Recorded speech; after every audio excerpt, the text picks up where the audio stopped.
संतोष sir, RCF क्या राय बनती है?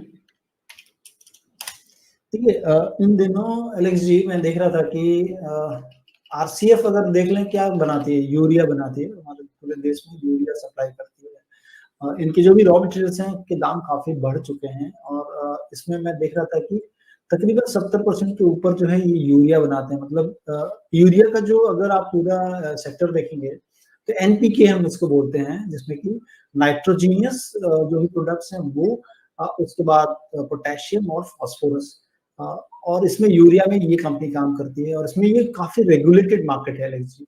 जिस भी सेक्टर, जो भी सेक्टर में कंपनियां अगर रेगुलेटेड एनवायरनमेंट में काम कर रही हैं, इसका मतलब है कि गवर्नमेंट वहां पर आपको प्रॉफिट मार्जिन ज्यादा नहीं होने देगी। क्योंकि अगर आप यूरिया के प्राइस को देख लेंगे तो उसमें गवर्नमेंट की सब्सिडी का इतना बड़ा पोर्शन जाता है कि मतलब कह लें कि 70% जो है, अगर 100 रुपया बेचते हैं तो 70 रुपया गवर्नमेंट इनको देती है, क्योंकि इसमें गवर्नमेंट सब्सिडी देती है। 30 रुपया देती है फास्फोरस एंड पोटेशियम वाले को, जो उसमें डील करते हैं।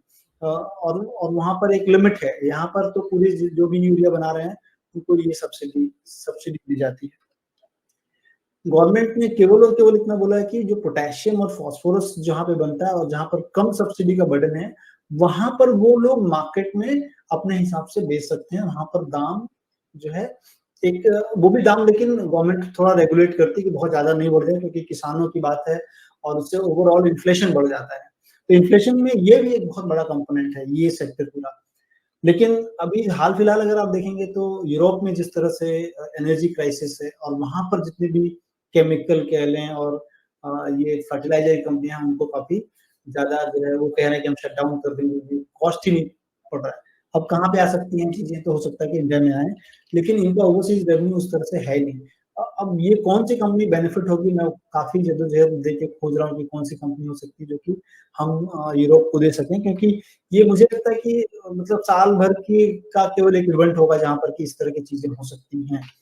तो ये पूरा जो सेक्टर है काफी वॉचफुल रखें यहाँ पर। और बाहर की जो भी कंपनियां हैं, एटलीस्ट मुझे लगता है कि बासफ तो हो सकता है कि एक अच्छा बेनिफिशियरी हो, ये मुझे लगता है अभी। मतलब मेरी कवायद है, मैं उसको देख पा रहा हूँ, शायद वो हो जाए, तो वहां पर मेरी नजर है। कोरोमंडल फर्टिलाइजर काफी अच्छा कर सकता है, हो सकता है कि वो कर ले। लेकिन अगर चार्ट को देखेंगे अलग जी और इसके मंथली भी चार्ट को देखेंगे तो on the brink of big breakout बैठा हुआ है। मतलब जो चीजें हम सोच रहे हैं कि शायद कौन सी कंपनियां बेनिफिट हो, तो मार्केट भी ऑन द टोज है कि ये सारी कंपनियां शायद बेनिफिट हो सकती हैं। और लेकिन ये बहुत दिनों तक फिनोमेना नहीं होगा, जैसे ही गैस के प्राइसेस घटे सारी चीजें खत्म हो जाएंगी। तो ये केवल कहने की अपॉर्चुनिज्म है कि आप ऐसे कुछ कर सकें।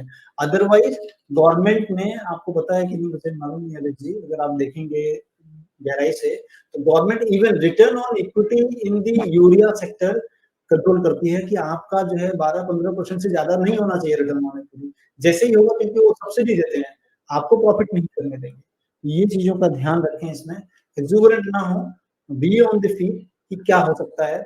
और मैं आपको इसमें टेक्निकल फैक्टर्स बता रहा हूँ। अभी 102 के प्राइसेस हैं, किसी भी हालत में अगर इस स्टॉक में 93 के नीचे अगर चला जाए, आप अपनी पूरी पोजीशंस हटा लें by closing basis, otherwise hold करें। हो सकता है कि इस एक्सुबरेंस में आपको सर्टेन परसेंटेज पॉइंट आपको 15 से 20% और मिल सकते हैं। जी।